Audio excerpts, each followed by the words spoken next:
lane that is very hard to go up against, but doesn't have to be. Imagine he'll want something to match up there. It's going to be a Storm, so good against Arc 1. You can gap close, you can get inside the bubble, take away that evasion, and theoretically has a good enough chase if it is a Wind Ranger core. Can jump the Oracle in the backlines as well, since he's the guy that's going to save people. So you can, anytime you can get straight on top of a save hero is always very nice. I'd say it's not too vulnerable to Tiny in most cases either. Like, yes, he can do some like combo burst damage stuff, but as a whole, most of the time you'll see it coming. And then against Wind Ranger, kind of the same thing. You should be able to predict shackles. I think this is certainly something that they needed. Although I don't know if I can enjoy this game anymore. I'm kind of physically looking at Arteezy's set. That hat is just breaks the game too much. My immersion it's ruined. I just can't enjoy this. Have you seen modern day cosmetics?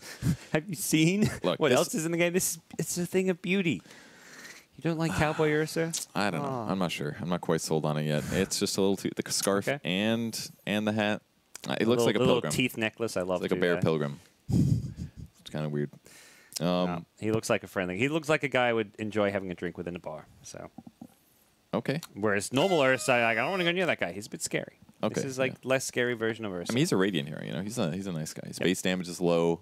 I don't know if that matters at all, but maybe it influences you. So I mean, we'll talk about the Storm being a pretty good pick. It's also a Sumail Storm, so it's got to be a great pick anytime you can get Storm in Sumail's hand. That's true. And the other thing I'm looking at, Anna is playing Centaur Warrior actually. So this is a carry Centaur. Now, we went to this tournament in Toronto. It was a Red Bull thing. It was like a show match against Immortals. One of the games when OG was up 2-1, I believe, they picked Pudge safe lane for Anna. So he's got some experience with some atypical carries. And this is TI. So I had a lot of confidence from seeing him play that weird hero as a carry. I think he did a really good job. I could see him doing something just like that with Centaur, just very different. That is, something else. And they lost that game, by the way, but but it was sick. Okay, we'll see how this safe lane Centaur does. Actually, takes me back to when Ace of Secret fame, he used to play in a all-Danish team. He used to do this safe lane carry Centaur back when, like, I think it was Manta Illusions, the return worked on them. So you'd send Manta Illusions at towers. He would go like Radiance, Blink, Manta. Actually, I don't think he'd even get Blink. And just kill every tower on the map. So it was that like bullshit Manta abuse days for... Okay, I'm going to ignore that because that was just like broken. I wish it was still there. I just wish that the damage reflected was a percentage based on like the illusion, you know? I feel like that would be better. They are going for a smoke here. A little abnormal, actually, the way they pass it, but Arteezy... Oh, if he was an inch to the left here, this could have been him spotting anytime. There's a toss forward, and now the stomp. Oh, this reminds me of the good old days. Oh, the tiny Centaur. It strikes again. They tip him before the kill. Seb had that quick hands micro going. That Jarek's not as good, Jarek. That hurt me a little inside. It just brought back all those negative emotions, like the Tusk Centaur and the... I don't remember when Tiny Centaur got really popular, but it felt like maybe like right after Centaur got super buffed with Stampede or whatever is when it got popular again. But that felt dirty. What was that? Who got first? But Thompson too, the mid player grabbing that first blood. Going to grab a massive circlet. That's going to change the laning stage in a big way. And free sentry ward for him as well. So a good start for them. Can they grab 2 bounties as well? Kind of looks like it. On the downside, Jarex is going to have toss level 1, which is not always the best thing. Will be a bit of a fight at the bottom and the top bounty runes here. Another toss. Throws crit after him. Is crit going to be okay? He's a Crystal Maiden, but Crystal Maiden a lot scarier than she used to be at level 1 with this Crystal Nova. So they got to always be careful about the toss back to tower range, something they're going to try to abuse for sure. Top lane, the bounty runes did go the way of EG, but a bit of harass going both ways as Undying got 3 decays off, but... Took a lot of damage. Yes, took a lot of damage in the process. Even with a Stout Shield, I'm kind of surprised how much damage he took here, but this seems like a really good way to deal with a Centaur War Runner, is to put a Necro, because as a melee hero, if he goes for a last hit or deny, you're always going to get the Death Pulse, and Oracle's not going to be able to really sustain trading with the Undying very well here. I feel like they had to have been expecting it too when they picked Centaur, that it was going to be an offlane Centaur, so something OG likely knew was coming their way, but still feel good about this Centaur safe lane. I mean, maybe Thompson's going to do some amazing things here mid. You never know. Sumail's already pretty low in HP. Thompson's picked up his level 2 here. He's going to go for a little bit of harass. Sumail's trying to hug the creep. He doesn't want to take damage from the flux. Luckily, it goes to the range creep. That was really close. I think it does target whoever's closer. I don't think it's like random or anything, but maybe attack speed slow actually from Overload was huge there.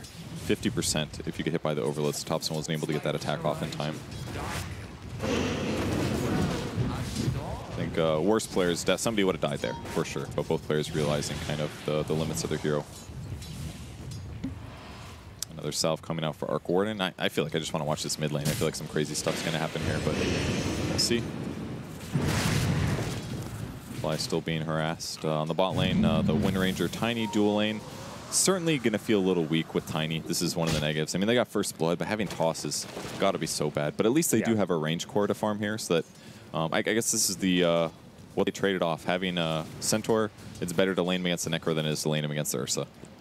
You should hopefully know that, you know, this mid lane's going better than otherwise would be going because of that extra stats, last hitting potential with the almost second pseudo Wraith Band from Thompson. Thing stand, EG with a good CS farm advantage in all 3 lanes. Across the board, the lane setup looks pretty strong from them, and partly because, yeah, Tiny did not have that level 1 tree grab. I would say the lane seems to be going well for OG, though. I mean, they're harassing Arteezy a decent amount. Having Wind Ranger versus Ursa means very low chance that Ursa gets a kill on the Wind Ranger here. And Tiny's just got so much raw HP that surely he's probably fine too. There's a toss back again. They're just trying to win trades by doing this here. But Jarex knows that he's got to be a little careful. Seb using his win run too. It's really back and forth here. Top lane Ana's getting bullied though. He's got 4 CS. He's been constantly decayed. He's getting a lot of harass coming his way. Does have a salve. Needs to make sure he doesn't get it cancelled. And Fly, by the way, suiciding towers. Oh, is a little this dance. the new way to do it? I mean, you still give gold to your opponents. Yeah, but it's, I guess, a small enough amount. It's not 134 each, so that number is definitely not accurate. Is it spread that 134 across 5, maybe? Believe like that? so. I'm not 100% sure. It's like part of a last hit, basically. Yes. If that's 134 gold for the entire team, it's worth it in my mind. I know Febby from Immortals would always do this when he'd play like Skywrath and stuff, because it used to be you deny yourself to neutrals, but now the long respawn time made it not worth, so he said, well, let's get creative. Let's suicide to towers. They'll doing a nice job here against S4, knowing the perfect limits of Death Pulse. It's very important that he doesn't nuke you while also healing himself when he gets those trades off. And we'll kind of wonder maybe if it would have been worth it having like an Orb of Venom or something, but it's not quite the same on a range here as it was before, so back to regular stuff. Sumail level 4, 20-5. Next to Thompson's 18-4 Arc Warden, so looks quite even at this point. Yes. Very, very even. Thompson did have the first blood, which means maybe a bit more gold in his pocket, but also he's maybe Sumail's happy because he's going even with that first blood gold. Pretty good damage into Sumail. Sumail's got a bottle though, so actually it's pull really early. This is a weird build. 1-1-3, not normal. The Arcane Rune is going to do a lot of damage here. Thompson being chased really far back. Thompson turns, and he's going to almost feed away his life. Has the Fairy Fire, but that will not keep him alive as Sumail gets the solo kill. Top lane, by the way. Definitely wouldn't have gotten that without the Arcane, but what an amazing kill. Those low cooldowns here. They're not done top. They want Ana as well. He's behind the tower, out of regen here. Got a hoof stomp here. Hits the Undying as he runs past. Who popped the self? Oh, okay. I was like, did it get interrupted? And it does have a shrine to fall back to, which may just be the play here. Undying, though. Actually, going for a Soul Rip, but didn't have too many units nearby, unfortunately. Ana misses the stun completely as he used an offensive double edge as well. Runes being fought over. It looks should be good bottom, but Storm showing up here at the ball lightning. He's got the regen too. Yeah. Dude, Sumail is doing Sumail things, and it's a huge advantage for them. Arcane Rune kill into a regen rune, into some bounty runes. He's having a fantastic start. He's going to get the other bounty rune for his team.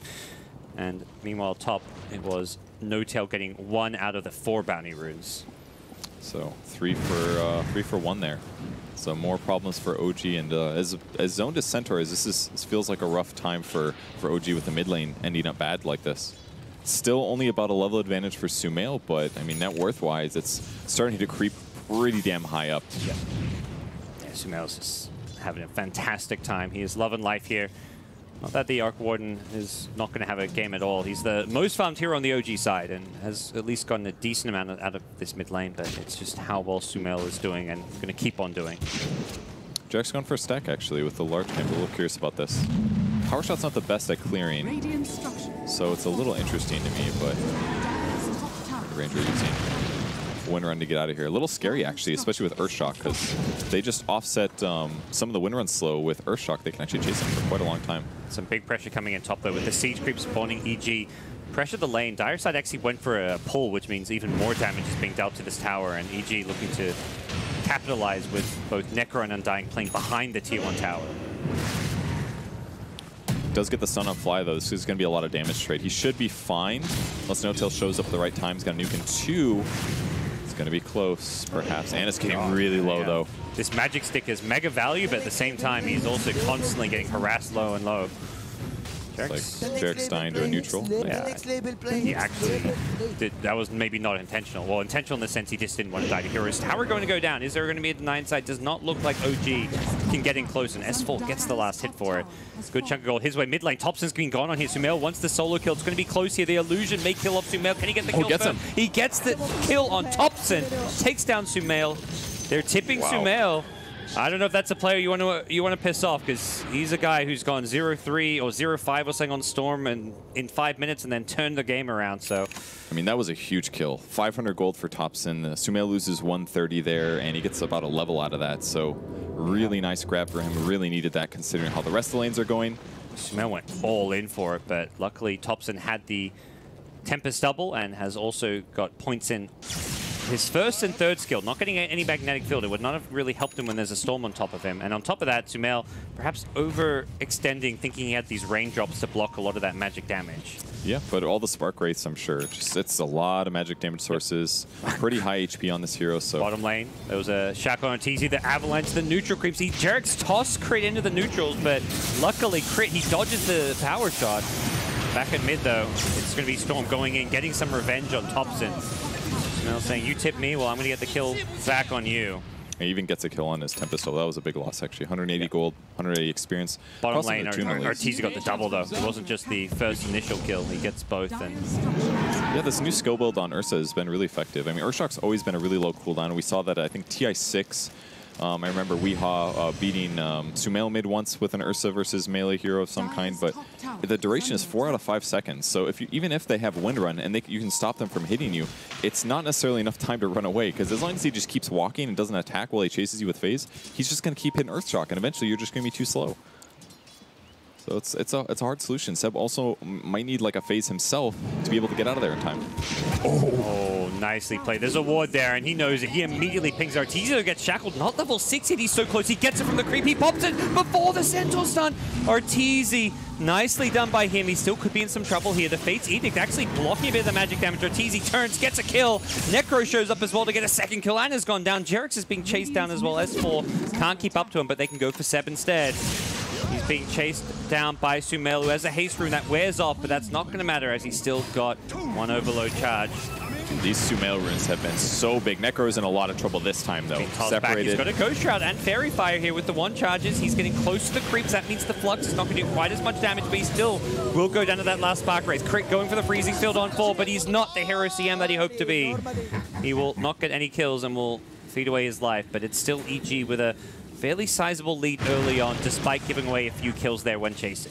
This is the Thompson urn. Okay, I think I've... yeah, this is a guy that likes buying this item, especially the Spirit Vessel on a lot of heroes, but it can work really well on Arc Warden, because it's another nuke that your Tempest Double can use. If you pick up the charges and you make a Tempest Double, I'm pretty sure that you have those extra charges, so it's an extra 200 damage in these little fights. And if you can keep your opponents separated, taking flux damage and spark rate damage, you're doing a bunch of nukes. You can't stack the urn charges though, right? Like, correct. You can't use 2 at once. You can stack urn with Spirit Vessel, I believe, but not probably. With itself. But point being, there's more than one hero in a fight usually. For sure. You can earn 1 and earn another. Yep, exactly. Yep. And it's not a ton of damage, but it does add up. Yep. So kind of interesting. All Armor in mid. Sumail looking for the kill on Centaur. He goes for the Stampede, but he'd already been caught by the Vortex. He's trying to hit a stun. He actually does get it just after he dies. Unfortunately for EG, he won't be able to get Seb as the second kill, but they are quite happy with just the Centaur. Elsewhere, Crystal Maiden goes down bottom. Thompson has gone in behind the towers. You mentioned these urn charges. He's looking to use them. He needs to get fluxes off. He does. Yep. There's the offensive urn onto Arteezy. Does not have the enrage any longer, and he'll go down. Nicely played by OG with that aggression down in the bottom lane, even though they do lose Centaur at mid. Yeah, OG hasn't had any control over the top lane, but they're definitely doing a good job in stabilizing mid and bot. Now Thompson's sitting at 5 and 2, whereas before it felt like he was just really significantly far behind. Still big net worth loss. There's 2 strong cores on EG's side, and only one that's sitting really good net worth on OG. Both Centaur and Wind Ranger having slow games and rough starts. S4 at top is taking a tier 2 tower. This is gone. On his own. It's not something you would expect to see at 11 minutes in, but OG have been too busy in both mid and bottom lane, like you said, stabilizing these lanes that they just can't address top, and S4 is punishing that fact. So rotating around, the one hero that's really lacking is probably Wind Ranger right now. I mean, he's not that far away from the Ursa, but I'm sure I'd love to see like a fast Maelstrom here. He's queuing up Phase afterwards. I think this is the right move. Phase is sometimes really needed, but he definitely needs damage. Otherwise, Focus Fire just is a pretty dead ultimate. He's going to try and do what he can in the mid lane. Thompson shows up as well with the fluxes onto Sumail, who's trying to hug his Crystal Main to take less damage. Oh, great toss back here. Jarex wraps around and... Can they get S4? There's the old chat, the busted. He knows he's got S4 maybe. Can they bring him down? Have they got the damage? S4 will give away his life here, but Jarex has gone in a little bit too deep and will pay the price. Way too deep. His team got the great kill, but it took a lot to kill that Necro, so... great toss back though. The fact that he wrapped around there basically gives him a free Blink Dagger as his opponent retreats. Around the ball lightning. Wants the free power shot. I thought that was a little Spark Wraith following Crystal Main. Just a dog. No problem. So things will settle down as OG fall back. We'll shrine up together and then maybe look to make their next move. 5-man rotation here. They're going to smoke up all together and look to re-engage in mid. But you know, that was straight up under a ward, so you just going to be ready for that. See how they react. They're baiting fly. Maybe more of a... Sumail really wanted to get that creep wave, therefore they'll take care of it. That's a really weird place to have a ward. There has been some fights in that area of the map, but nothing like really aggressive. I mean, they still have the tier 1 tower after all. So they were a little unexpected to have a ward there. Not too surprising, OG ended up smoking around under that one. A ward you'd expect to see like at 20 to 30 minutes, just not 13 minutes into the game. Jarex behind the tier 1, runs into the Undying, but gets scouted out himself and won't get the initiation. TP coming in. Do they see this one? S4 is going to get tossed back once again right into Anna's son. Jarex in some trouble here. They're going to blow up the Necro absolutely immediately. Jarex getting false promise to keep himself alive a little bit longer here. Thompson's already got himself a double kill though, with crits Crystal Maiden going down. The Stampede used just to disengage. Jarex will not be kept alive, as it just wasn't quite enough heal for him during the Oracle ultimate, but even so, it's still a good fight for OG, who once again kill off this pesky Necro. Yeah, the way that they're starting these fights is pretty interesting. Like, Tiny's always in a wraparound position, ready to toss somebody back. I'm just kind of surprised that the Necro went for that teleport there. I think EG thought they could defend him better, but they saw the Tiny behind the tier 1 tower. They put the sentry there. They spotted him. No Tail going to be able to heal himself. Going to take physical damage here, but lose the clarity. Successful. He's a bit low on mana here. Had some 1 charges, but he's going to get hit by the power shot. Shrine is available, luckily. Thompson still wants to chase this one. The Spark Wraith's being dropped. That wasn't going to catch Sumail. Luckily, can utilize this Shrine, and that will deter OG from chasing any further, particularly with those extra TPs coming in. Yes, and ultimately delaying this until Centaur gets a Blink Dagger is the goal for OG right now. They're definitely creating a lot of action. Thompson's the big net worth leader now, making things better for his team. Even having Tiny as a support, 30% stats resistance feels really good, actually, with as much HP as he has. Yes, he's got a small amount of armor, but it feels good. Top bounty runes being fought over. Fly wants it, but he may pay for it with his life. No, they're not going to force the fight here. Anna actually could be in some trouble. He does not have Stampede. He does have the hood to block a bit of damage, and Sumail's actually used up all his mana to go for this one. Coming in from behind is Arteezy, though, and that's going to chew apart No Tail. The Stampede comes up, but it's too late. Anna's dead to the Reaper. And that's 46 seconds on the sidelines. Thompson now.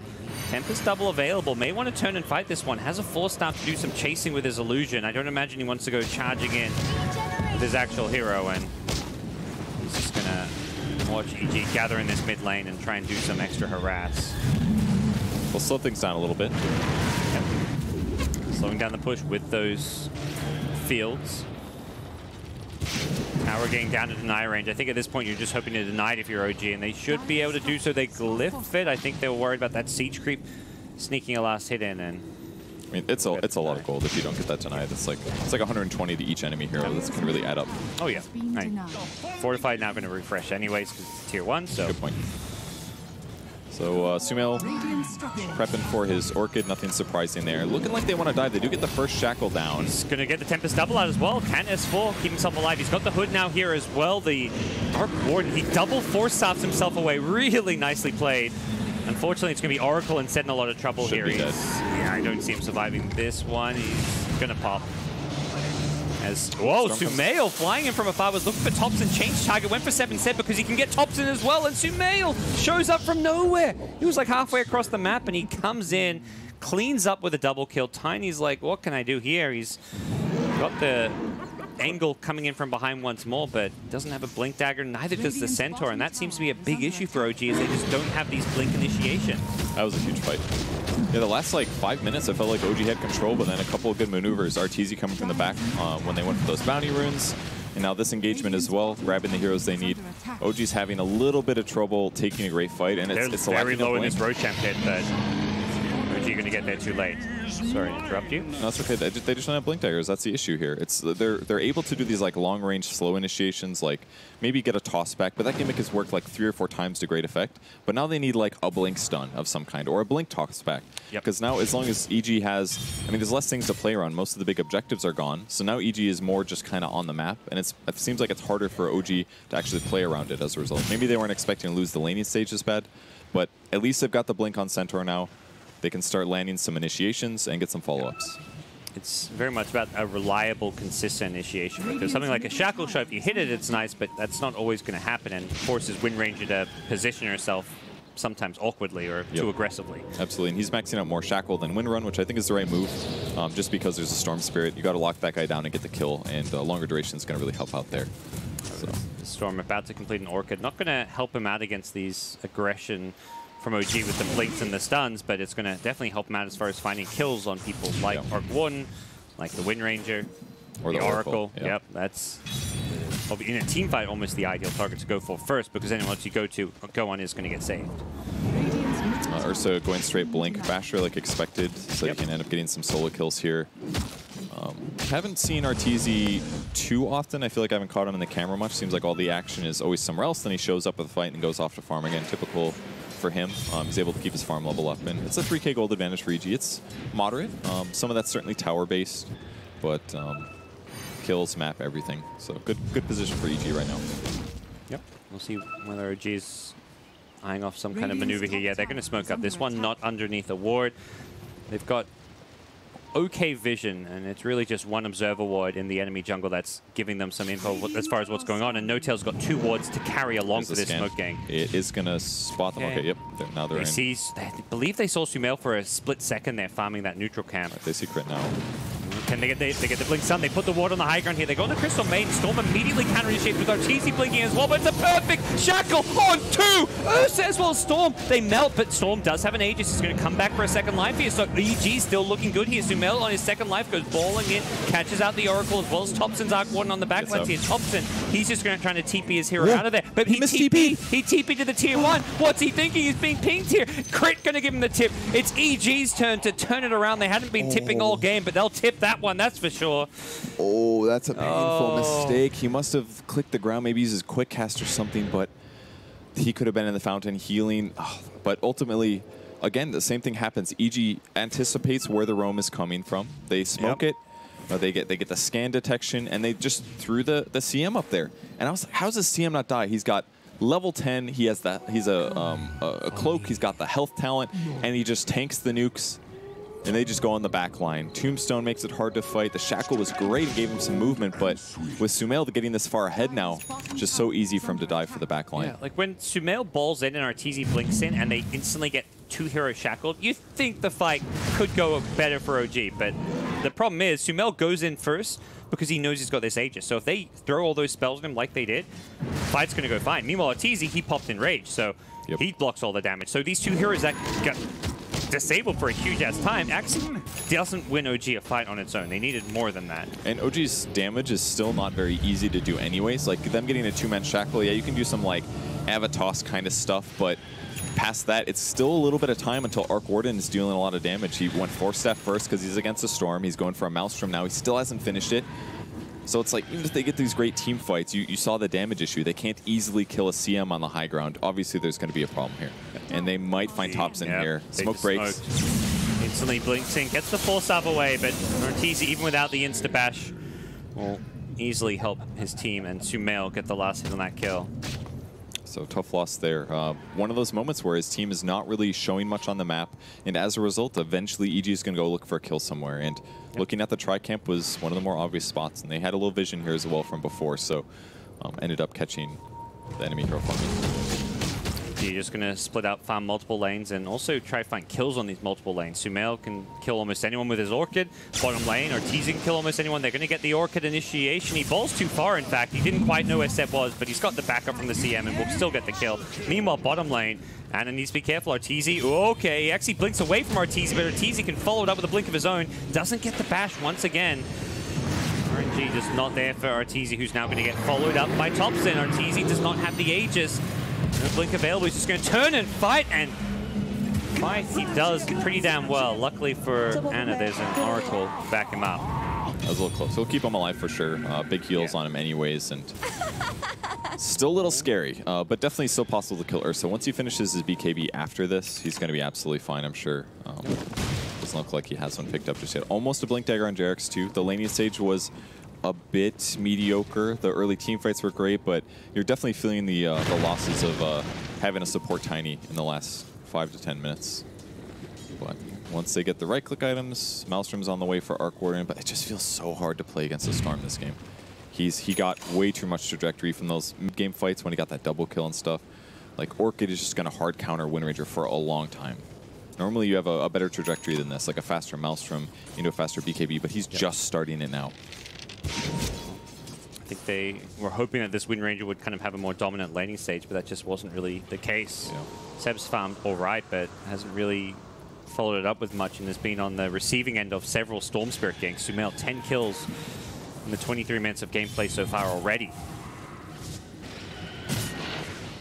Very tough for them to win fights, but at least they've got Blink Daggers now, so that's going to give them more options to initiate maybe a Avatos back into a Centaur, for example.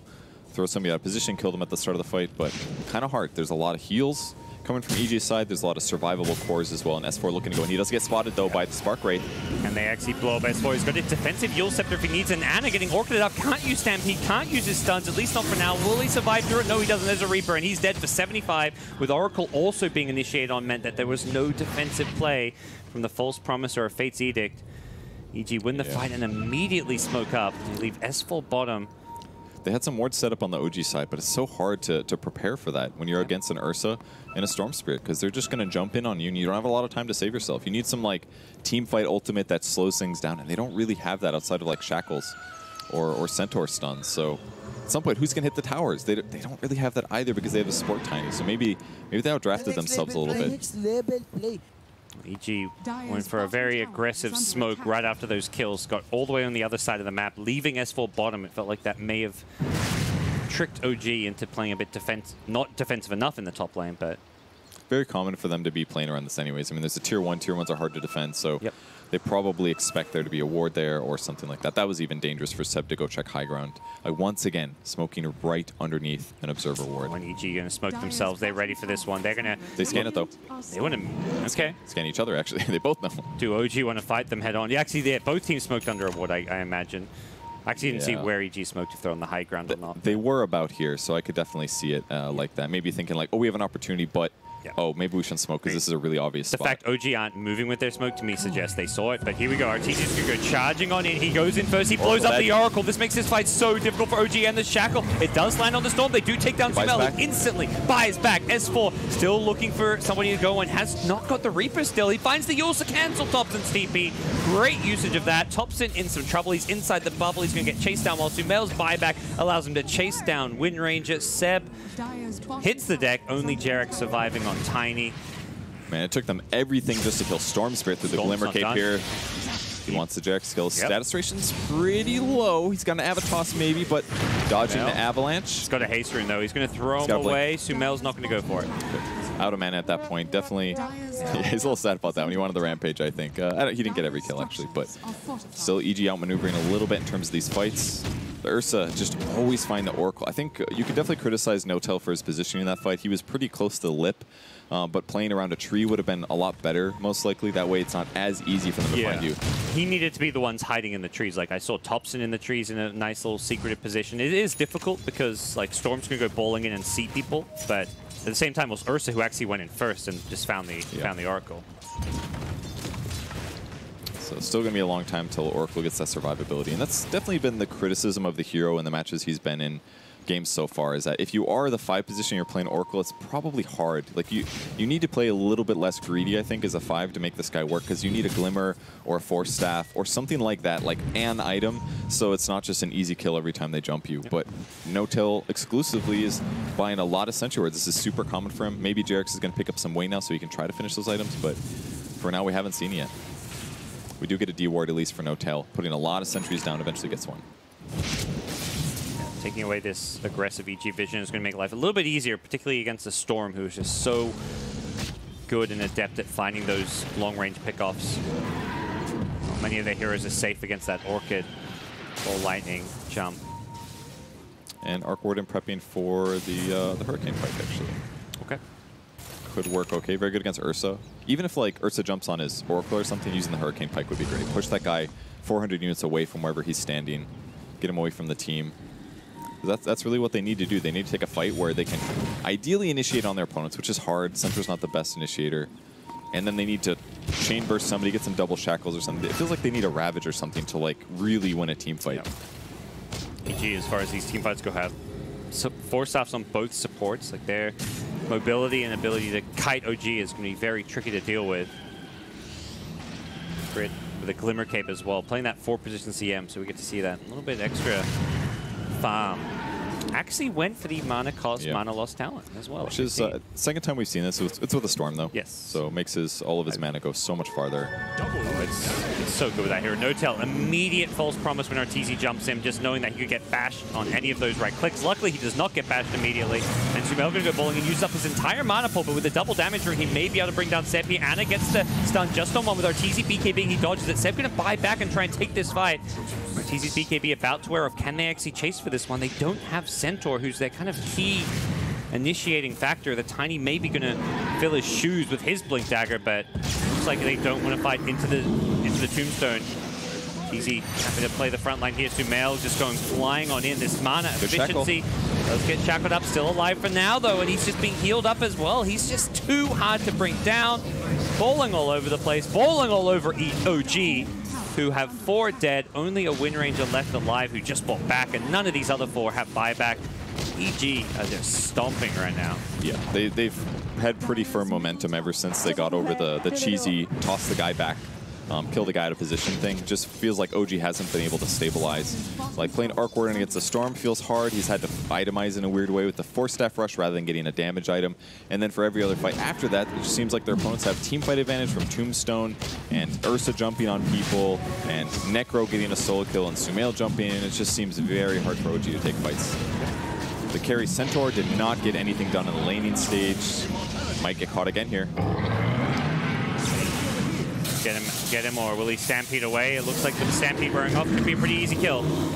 As EG find kill after kill, 35 in just 29 minutes for one team. And they want Seb as well. Without the Reaper, though, that's going to be a little bit tricky, but okay, nice shackle. Seb will get out there with the shackle into TP. That was a great teleport, absolutely. Instantly recognized. Meanwhile, Arteezy, he was trying to TP top, I believe, and it got cancelled by Jarex with a cheeky little blink toss, but Jarex looks like he's going to pay for it with his own life. Well, the game feels pretty much hopeless to me. Just trying to kill off some Tempest doubles now. It's actually crazy with the CM Aura and the Kaya, just how low cost Storm spells are. 76 for a run. Yeah, it's 26% total, 24% total. Yeah, no, sorry. That's some pretty good.